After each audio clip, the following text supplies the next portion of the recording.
You did a really awful thing. That doesn't make you an awful person. War is awful, and you don't need me to tell you. In fact, you're the expert. I'm just the guy watching from the sidelines. But all war is seen years later is a crazy fool's errand. And so you're a good guy in a surreal and insane situation. You took a bad order. That doesn't make you bad. The order's bad. You're not bad. And I have no doubt that your friends and your family are all telling you the exact same thing that I'm about to tell you. You cannot kill yourself. You must stick around. The days will be very, very difficult, and you might never walk this off, but you'll learn to walk with it if you rely on your friends and family. And so we're telling you to hang around. On this one, we're right. We're right about this. You're wrong, we're right. And if you can think for a second, if you put a bullet through your head, that'll take a nanosecond, but for the rest of your mother and father's lives, they will be in so much misery, more misery than you're in right now. A mother losing her son because he shot himself with a handgun in the garage of the family house.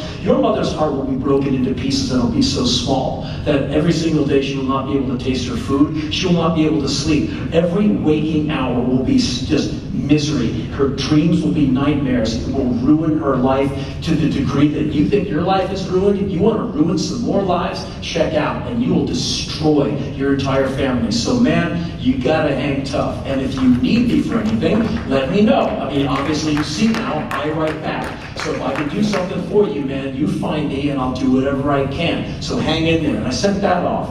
I never heard back. And so from that, I drew three conclusions. One, maybe the guy was dead by the time I wrote it. Maybe he read what I said and just thought, so what? This is just what everyone else says to me. This isn't helping me at all. Or maybe someone just thought they were funny and they're making a joke. So they write me this letter and they just to see if I would jump up and like bark. You know, and I hope I'm not that naive that I would fall for something, but I would love to think that I'm not so deep steeped in cynicism, or I would look at a letter like that and try and find the lie to get out of answering it. And so I can't look at a letter like that, well, I don't know, it smells a little funny, I'm just going to delete it.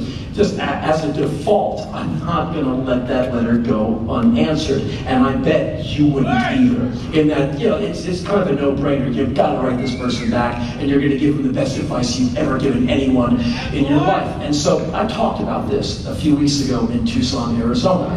And after the show, I met a guy. He came up to me and said, you know that thing you talked about, the guy with the letter? I said, yeah. He said, I'm an Iraq vet, and since I've come home, 6 of my buddies have killed themselves. And so this is a big deal, and all of you know this is an issue that America, we got to deal with that one. It's not getting much press, it's not getting a lot of traction, but you and I know that it's a thing. And these are good Americans. They need some help. Whatever they need to get it, and they need to get it without any reservation or hesitation. And we will take care of that as well.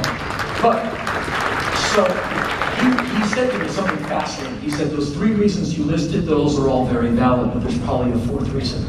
And I said, what do you mean a 4th reason? He says, look, knowing what I know, seeing what I've seen, I think I'm right. I think the 4th reason is the reason you didn't get a letter back.